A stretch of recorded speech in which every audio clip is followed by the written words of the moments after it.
하나님 주시는 말씀 같이 보겠습니다. 창세기 49장입니다. 창세기 49장 1절에서 7절 그리고 28절을 제가 읽도록 하겠습니다. 창세기 49장 1절입니다. 야곱이 그 아들들을 불러 이르되 너희는 모이라. 너희가 후일에 당할 일을 내가 너희에게 이르리라. 너희는 모여 들으라. 야곱의 아들들아, 너희 아버지 이스라엘에게 들을지어다. 르우벤아, 너는 내 장자요 내 능력이요 내 기력의 시작이라. 위풍이 월등하고 권능이 탁월하다마는 물의 끓음 같았은즉 너는 탁월하지 못하리니 내가 아버지의 침상에 올라 더럽혔음이로다. 그가 내 침상에 올랐었도다. 시몬과 레위는 형제요 그들의 칼은 폭력의 도구로다. 내 호나 그들의 모의에 상관하지 말지어다. 내 영광아 그들의 집회에 참여하지 말지어다. 그들이 그들의 분노대로 사람을 죽이고 그들의 혈기대로 소의 발목 힘줄을 끊었음이로다. 그 노여움이 혹독하니 저주를 받을 것이요 분기가 맹렬하니 저주를 받을 것이라.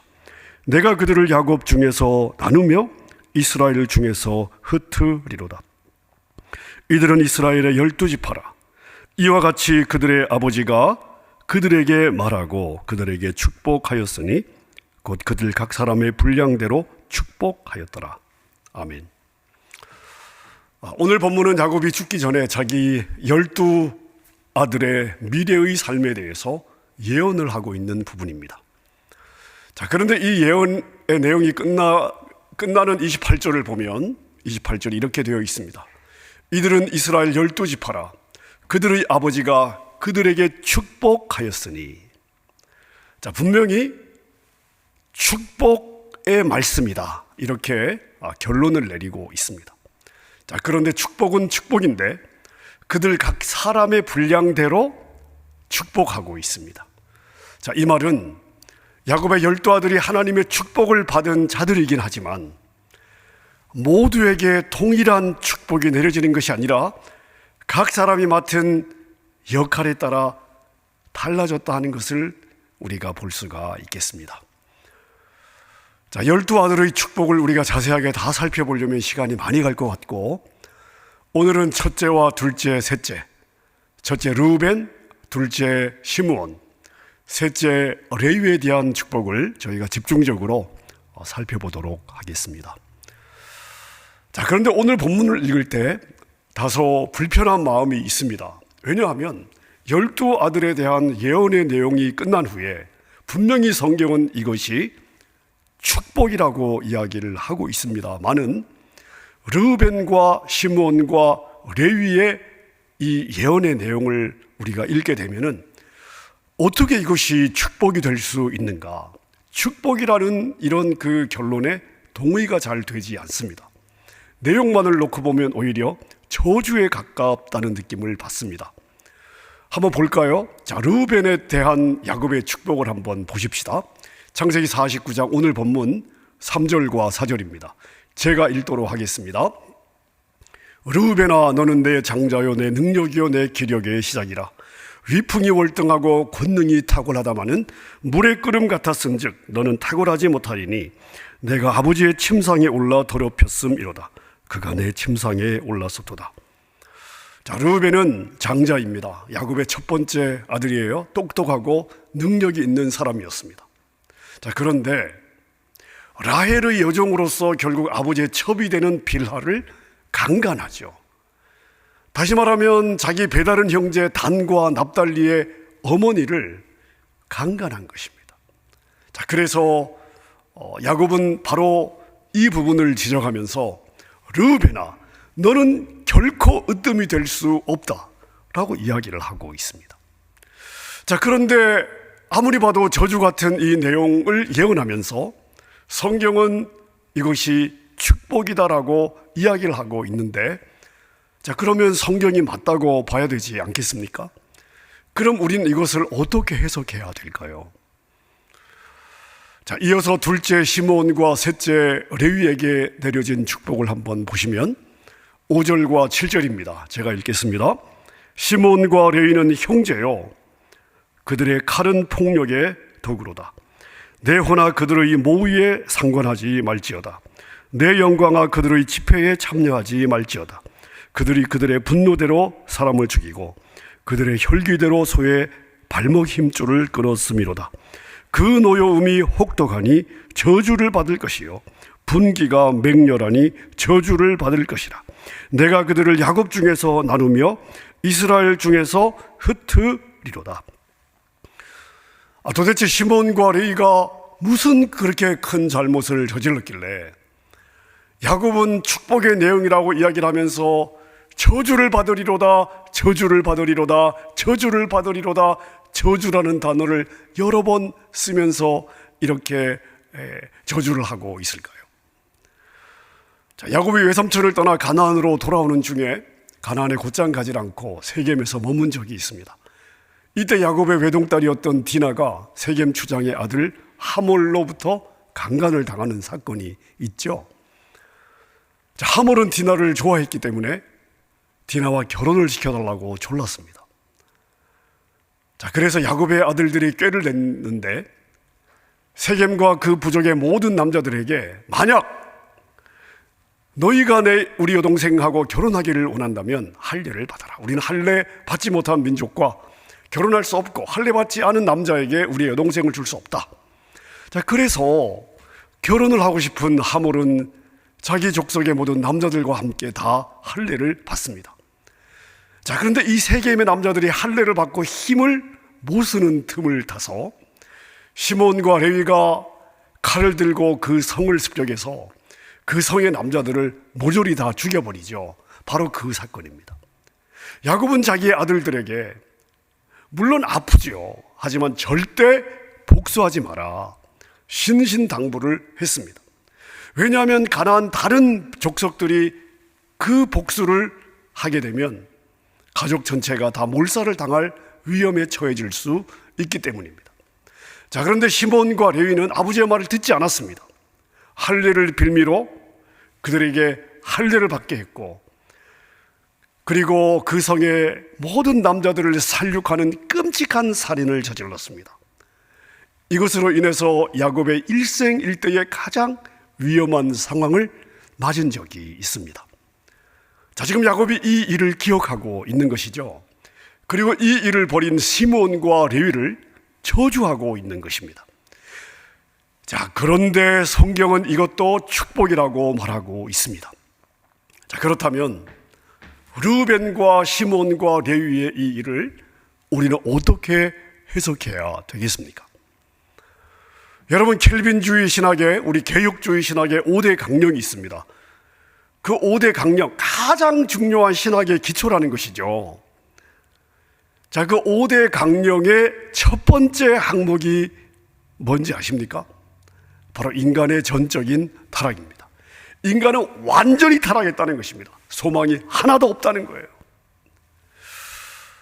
지금 야곱의 세 아들을 통해서 우리에게 말하고자 하는 메시지가 바로 이 부분에 있습니다.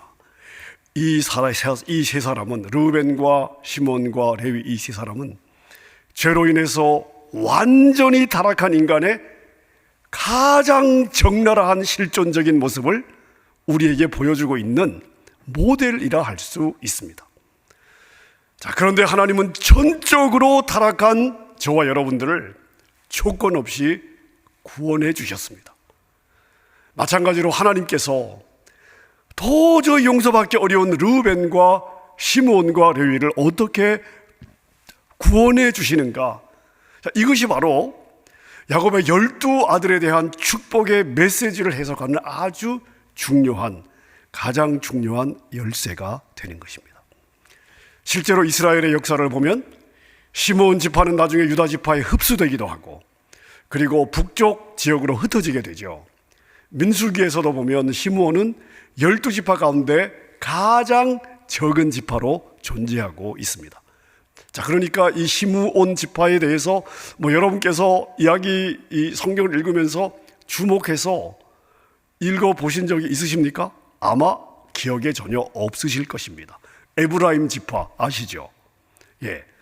베냐민 지파, 유다 지파 다 아시죠? 시므온 지파에 대해서는 아무런 기억이 없으실 것입니다. 사실 이 시므온 지파는 역사 속에 거의 존재감이 없습니다. 야곱의 예언대로 된 거예요. 레위 지파도 마찬가지입니다. 자, 시므온 지파와 레위 지파는 흩어지게 될 거라고 이야기를 했는데, 레위 지파도 마찬가지죠. 레위 지파도 한 곳에 모여 살지를 못하고 이스라엘 전역에 흩어져서 살게 되죠. 자, 그런데 시므온 지파와 레위 지파는 똑같이 흩어져서 사는 부분에서는 같습니다만은, 그러나 레위 지파가 흩어지는 것은 시므온 지파와는 다른 아주 특별한 의미가 있습니다. 각 지파의 제사장 역할을 하기 위해서 흩어지게 되는 거죠. 자, 그러니까 시므온은 힘이 없어 존재감이 없는 흩어짐이라면 레위 지파는 흩어짐입니다만은 축복된 흩어짐을 하고 있습니다. 자, 우리는 어떻게 이것이 가능했는가? 흩어질 것이라는 저주를 받은 레위 지파가 흩어지는 것은 흩어지는 건데 어떻게 이렇게 축복된 제사장의 역할을 맡으며 각 지파로 흩어질 수 있었는가? 여기에 아주 우리에게 주는 중요한 메시지가 있는 것입니다. 자, 레위 지파는 시므온 지파와 함께 흩어지고 질이 멸렬하게 되는 저주를 받았습니다. 실제 시므온 지파는 유다 지파에 흡수되기도 하고 북쪽으로 흩어져서 존재감이 없어지죠. 자, 하지만 레위 지파는 흩어지기는 합니다만은 제사장이라는 사명을 가지고 흩어집니다. 자, 야곱을 통한 하나님의 예언이 성취된 것은 맞는데, 자, 그런데 그 예언이 저주가 아니라 축복된 흩어짐, 저주가 아니라 축복으로 결론이 나고 있습니다. 자, 그러면 레위 지파가 어떻게 이 제사장 직분으로 흩어지게 되었을까요? 자, 우리가 역사를 통해 두 가지 사건을 볼 수가 있습니다. 먼저 시내산에서 금송아지 사건을 기억하시죠? 모세가 40일간 시내산에 올라가서 율법을 받는 동안에 아론과 이스라엘 백성들은 산 밑에서 금송아지를 만드는 범죄를 저지르고 있었습니다. 이 사건은 이스라엘이 유월절 어린 양의 희생으로 출애굽을 한 지 정확하게 50일째가 되는 그 날에 일어난 사건인데, 자, 6월절부터 50일째 되는 날이 무슨 날인지 아십니까? 6월절로부터 50일째 되는 날이 바로 오순절입니다. 오순, 순은 열이죠. 다섯 순입니다. 다섯이, 열이 5번이 되니까 이제 50이 되는 거죠. 오순절입니다. 자, 시내산에서 내려온 모세가 금송아지를 만들어 놓고 경배하는 이스라엘 백성들을 심판하잖아요. 너희가 어떻게 이럴 수 있냐? 하나님의 맹렬한 노가 그 가운데 임했습니다. 자, 근데 이날 행해진 하나님의 심판에 가장 앞장섰던 지파가 바로 레위 지파입니다. 자, 출애굽기 32장 26절부터 제가 몇 절을 한번 읽어보도록 하겠습니다. 자, 시내산에서 내려온 모세가 26절입니다. 이에 모세가 진문에 서서 이르되 누구든지 여호와의 편에 있는 자는 내게로 나오라 하매 레위 자손이 다 모여 그에게로 가는지라. 모세가 그들에게 이르되 이스라엘의 하나님 여호와께서 이렇게 말씀하시기를 너희는 각각 허리에 칼을 차고 진 이 문에서 저 문까지 왕래하며 각 사람이 그 형제를, 각 사람이 자기의 친구를, 각 사람이 자기의 이웃을 죽이라 하셨느니라. 28절 보세요. 레위 자손이 모세의 말대로 행하매 이날의 백성 중에 3,000명 가량이 죽임을 당하니라. 금송아지를 만들어 놓고 이 금송아지가 우리를 애굽에서 구원한 여호와 하나님이다, 이런 짓을 하고 있는 이스라엘 백성들에게 하나님의 진노가 임했을 때 레위 지파는 그 하나님의 진노를 자신이 온 몸으로 받고 그리고 하나님의 마음으로 심판의 대열에 앞장섰습니다. 역사의 가장 결정적인 순간에 레위 지파는 하나님 편에 확실하게 선 거예요. 눈치를 보지 않았습니다. 우왕좌왕하지 않았습니다. 멈칫하지 않았습니다. 주저하지 않았습니다. 확실하게 하나님 편에 섰습니다. 자, 이 사건이 레위 지파의 운명에 어떤 영향을 미쳤을까요? 이어지는 출애굽기 32장 29절입니다. 모세가 이르되 각 사람이 자기의 아들과 자기의 형제를 쳤으니 오늘 여호와께 헌신하게 되었느니라. 하나님은 레위 지파가 하나님의 분노를, 하나님의 입장에서 심판을 행하는 것을 어떻게 해석하고 있습니까? 그들이 여호와께 헌신하였다. 그러면서 뭐라고 말씀하십니까? 그가 오늘 너희에게 복을 내리시리라. 여호와께서 오늘 너희에게, 레위 지파 너희에게 복을 내리시리라. 자, 그래서 레위 지파는 자기 조상의 이 시작이 레위잖아요. 레위가 잘못한 바로 그 아버지 예언의 저주에서 확실하게 풀려나게 된 것입니다. 자, 한 군데 더 보겠습니다. 사건이 하나 더 있는데 민수기 25장을 보시면 이스라엘이 시딤에 머물 때, 아직 광야죠. 가나안으로 들어가기 전에 이스라엘이 시딤에 머물 때에 모압 여자들과 음행하는 일이 있었습니다. 그때 하나님께서 이스라엘 백성들에게 전염병을 내리시잖아요. 성경에 연병이라고 되어 있는데 전염병을 내리셔서 이스라엘 백성들이 여기저기서 이 전염병에 걸려서 죽어나가기 시작했습니다. 이날 이 전염병으로 24,000명이 죽임을 당합니다. 자, 그런데 이 하나님의 맹렬한 진노를 누가 멈추게 했습니까? 하나님이 멈추지 않으면 이스라엘의 모든 백성들이 이 전염병으로 죽어가게 될 텐데, 이 하나님의 맹렬한 진노를 누가 멈추게 했느냐? 레위 지파 아론의 손자인 제사장 비느하스가 범죄 현장으로, 그 음란한 범죄 현장으로 달려가 간음하는 남녀를 창으로 그냥 한 방에 찔러서 죽여버리죠. 이때 하나님의 진노가 멈추었습니다. 그 결과가 어떻게 되었습니까? 자, 민수기 25장 11절 이하 제가 한번 읽어보겠습니다. 제사장 아론의 손자 엘르아살의 아들 비느하스가 내 질투심으로 질투하여 이스라엘 자손 중에서 내 노를 돌이켜서 내 질투심으로 그들을 소멸하지 않게 하였도다. 그러므로 말하라. 내가 그에게 내 평화의 언약을 주리니 그와 그의 후손에게 영원한 제사장 직분의 언약이라. 그가 그의 하나님을 위하여 질투하여 이스라엘 자손을 속죄하였음이니라. 여러분 13절에 보니까 그와 그의 후손과 하나님이 영원한 제사장 직분의 언약을 맺습니다. 여러분, 자신은 편안한 궁궐에 거하면서 하나님의 괴가 그냥 초라한 성막에 거하는 것을 보면서 마음 아파했던 다윗이 성전을 짓기를 사모했습니다. 하나님이 성전 짓는 것을 허락하지는 않으셨지만 하나님을 위하는 그 마음, 그 다윗의 마음을 하나님이 받으시고 하나님이 다윗과 다윗의 후손과 영원한 언약을 맺습니다. 이게 다윗 언약이에요. 성경의 창조 언약, 노아 언약, 아브라함 언약, 모세 율법 언약, 그것과 이어지는 아주 중요한 언약입니다. 이 다윗 언약. 하나님이 다윗의 그 마음을, 헌신의 마음을 받으시고 다윗과 다윗의 후손과 영원한 언약을 맺으셔서 결국은 왕 대신 메시아 예수 그리스도가 다윗의 후손으로 오게 하시는 축복을 주셨습니다. 오늘 레위 지파가 비록 저주받은 지파였지만 그러나 하나님 편에서 확실하게 하나님께 헌신했을 때 그 저주가 변하여 오늘 민수기 25장 13절을 보십시오. 그와 그의 후손과 영원한 제사장의 언약을 맺습니다. 제사장 직분을 그냥 여기에 주는 거예요. 여러분, 이 일로 아론의 일가는 영원한 제사장의 가문이 된 것입니다.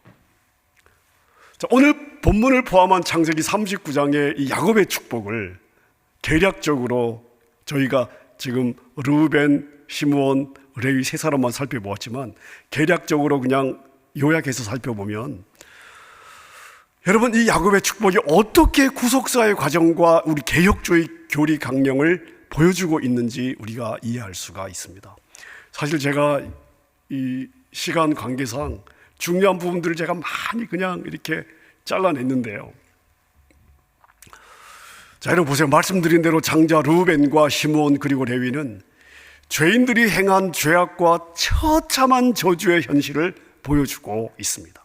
그들은 자신들의 죄로 저주를 받아 멸망을 당할 수밖에 없는 그러한 처지. 여러분, 저와 여러분들의 처지가 마찬가지가 아니었습니까? 장자 르우벤에게 내린 축복의 내용 한번 보실까요? 3절입니다. 르우벤아, 너는 내 장자요 내 능력이요 내 기력의 시작이라. 위풍이 월등하고 권능이 탁월하다마는. 여러분, 이 3절의 구절을 공동 번역으로 제가 한번 읽어보겠습니다. 넌 내 힘, 내 정력의 첫 열매라. 너무 우쭐하고 세차구나. 터져나오는 물줄기 같아 걷잡을 수 없는 홍수 같아 끝내 내 맏아들 구실을 못하리라. 이렇게 되어 있습니다. 여러분, 르우벤은 정력이 대단하고 터져나오는 물줄기 같은 힘이 있고 지혜가 출중한 그러한 사람이었습니다. 그의 넘쳐나는 힘과 능력이 그런데 어떤 결과를 만들어 내었습니까? 선한 결과를 만들지 않았습니다. 오히려 이런 탁월함이 자기 의붓 어머니를 강간하는 음행으로 표출이 되죠. 결국 르우벤을 멸망으로 몰아간 거예요. 르우벤의 탁월함이, 그 능력이, 그 권능이 결국은 르우벤의 교만이 되고 자기의 어머니를 강간하는 그러한 멸망으로 르우벤의 삶을 몰아간 것입니다.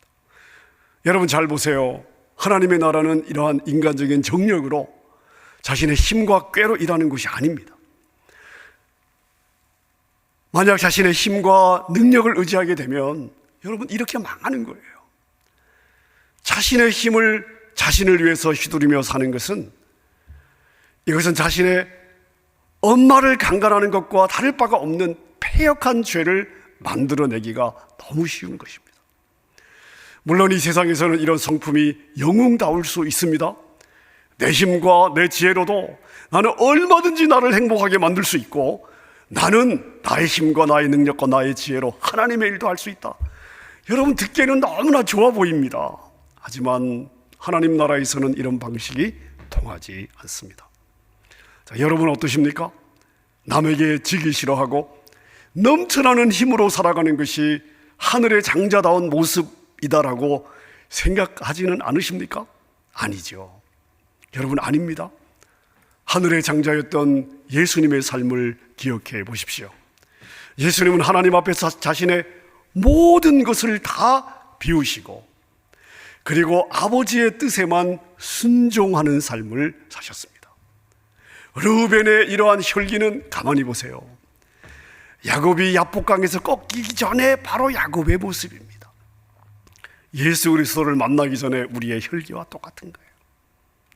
우리 성도는 이 세상에서 세상적 관점에서 장자를 추구하는 자들이 아닙니다.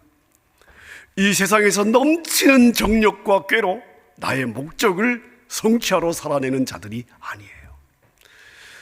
성도는 오히려 그러한 것들이 하나님 앞에서 패역한 것들이라는 것이, 하나님 앞에서 이러한 것들이 심판의 대상이라는 것을 깨닫고 나는 하나님의 은혜 없이는 살 수 없는 연약한 자입니다.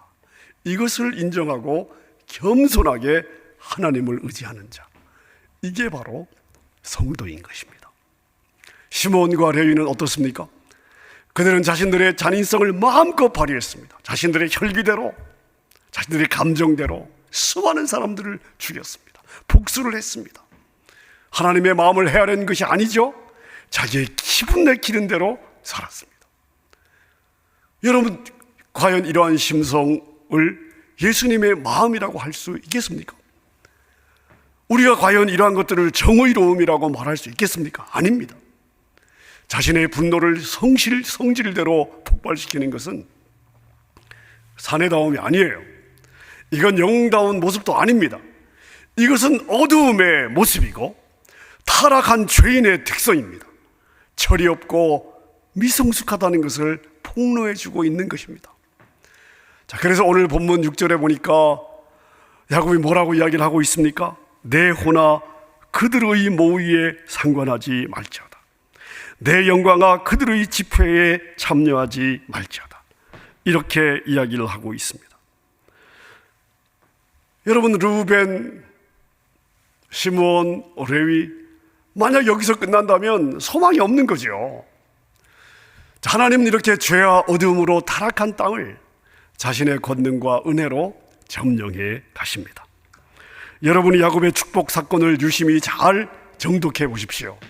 12 아들에게 내려지는 이 축복이라고 명명한 이름한 내용들을 가만히 살펴보십시오. 첫째와 둘째와 셋째 아들, 자, 이 아들에게 내려진 내용은요, 죄인들의 현실 속으로 하나님이 치고 들어오시는 모습으로 이야기가 전개되고 있습니다. 소망 없는 죄인의 모습으로 끝나지 않아요. 이제 하나님이 거기 치고 들어오시는 거예요. 자, 그래서 잘 보시면 첫째부터 셋째까지 그 죄악의 패역함을 말한 후에 넷째 유다로부터 반전이 일어나기 시작하는데 넷째 유다에게 이런 축복을 선포하고 있습니다. 창세기 49장 10절입니다. 유다에게 내린 축복의 제일 마지막 절이에요. 규가 유다를 떠나지 아니하며 통치자의 지팡이가 그 발 사이에서 떠나지 아니하기를 실로가 오시기까지 이르리니 그에게 모든 백성이 복종하리로다. 자, 유다에게 내린 축복 가운데 가장 핵심이 뭐냐? 바로 이 실로라고 하는 단어입니다. 실로. 하나님의 단이 있었던 그곳이 바로 실로입니다. 실로가 핵심 단어예요. 여러분, 이 실로는 이스라엘의 지명이면서 동시에 오실 메시아를 가리키는 그러한 단어입니다. 성경에서 실로라고 이야기하면 오실 메시아를 가리키면서 사용될 때가 많이 있습니다. 자, 그러니까 한번 보세요. 첫째, 둘째, 셋째가 만들어낸 그 저주의 흐름을 끊고 저주의 땅을 축복의 땅으로 점령해 내시겠다는 거예요. 어떤 방법으로 그 저주의 땅을 축복의 땅으로 바꾸겠다는 것입니까? 바로 메시아를 보내심으로 그 일을 하시겠다는 것입니다. 자, 그리고 다섯 번째 스불론과 여섯째 이사갈에게 내린 축복을 보면 그 땅을 차지함으로 그 땅에서 안식을 누릴 것에 대해서 말씀을 하십니다.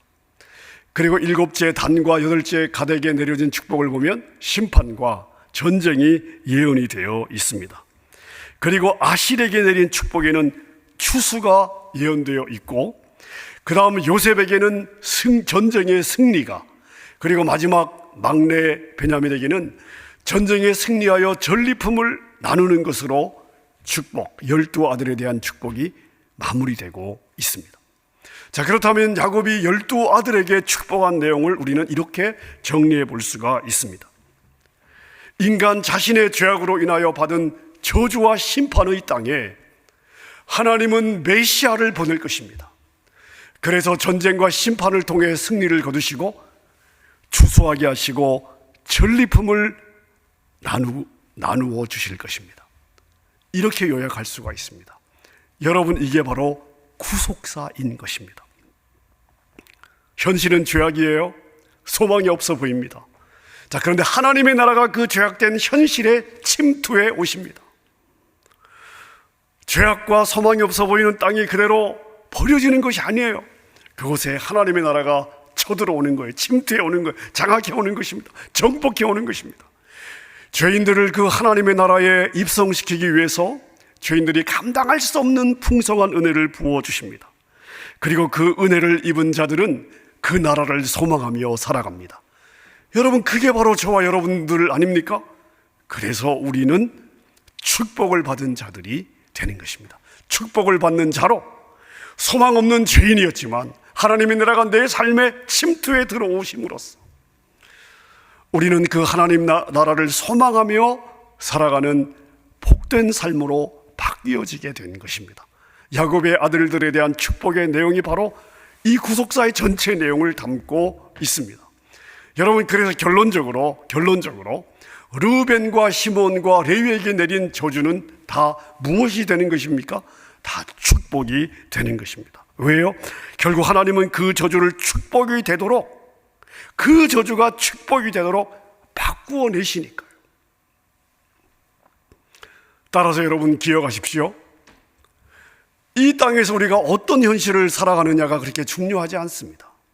우리 중에는 르우벤과 시므온, 레위와 같은 경험을 할 수도 있습니다. 유다와 요셉의 복된 삶을 경험하시는 분들도 있을 것입니다. 그러나 이 과정을 통해서 하나님은 각자의 분량대로 은혜를 주시고 그리고 깨닫게 하십니다. 이 땅이 끝이 아니라 영원한 곳이 준비되어 있음을 알고 소망하는 자로 만들어 가십니다. 여러분, 이 복된 삶을 감사할 줄 알며 사는 것, 이것이 바로 복된 믿음의 삶인 것입니다. 그래서 제가 오늘 설교 제목을 저주도 축복이 될 수 있는가? 그럼 우리는 어떻게 대답할 수 있어야 되겠습니까? 아멘입니다. 저주도 축복이 될 수 있습니다. 여러분, 이것이 여러분들에게 아멘이 되어야 되겠습니다. 여러분, 우리는 결핍된 환경과 깨어진 관계 속으로 태어났습니다. 절대 누구도 만족스러운 환경과 만족스러운 관계로 살아가는 사람은 없습니다. 이러한 삶의 과정에서 우리 안에는 아픔이 쌓이고 상처가 쌓이고 좌절과 낙심이 쌓이면서 그것이 우리에게 저주 같은 삶이 되는 경우들이 많이 있습니다. 그러나 여러분 기억하십시오. 우리가 주님을 향하여 주님을 믿고 주님의 가족이 되고 그리고 주님을 향하여 내 전심을 드리면 주님은 우리의 어떤 저주 같은 상황도 예스로 역전의 인생이 되도록 만들어 주십니다. 아멘입니까? 사랑하는 여러분, 그러므로 과거에 매이지 마십시오. 과거에 붙잡혀 살아가지 마십시오. 미래를 바라보십시오. 이미 우리는 복된 여정에 들어온 자들입니다. 하나님의 나라가 이미 우리의 삶의 침투에 들어왔습니다. 그 하나님의 나라를 소망하며 기대하며 살도록 우리의 삶의 방향성을 고정해 주셨습니다. 그러므로 전심으로 주님을 사랑하십시오. 주님의 마음으로 살아내십시오. 먼저 하나님의 나라와 그분의 의를 구하며 살도록 해야 되겠습니다. 여러분 계산하지 마십시오. 전심으로 주님께 헌신하면 하나님은 영원한 언약 가운데 그 인생, 그 후손을 축복해 주십니다. 여러분, 이게 성경의 메시지예요.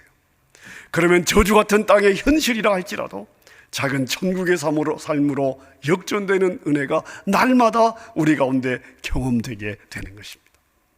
우리의 삶에 이렇게 역사해 주시는 하나님을 기대하며 하나님과 더불어 살아가는 여러분의 삶이 될 수 있기를 우리 주님의 이름으로 축원합니다.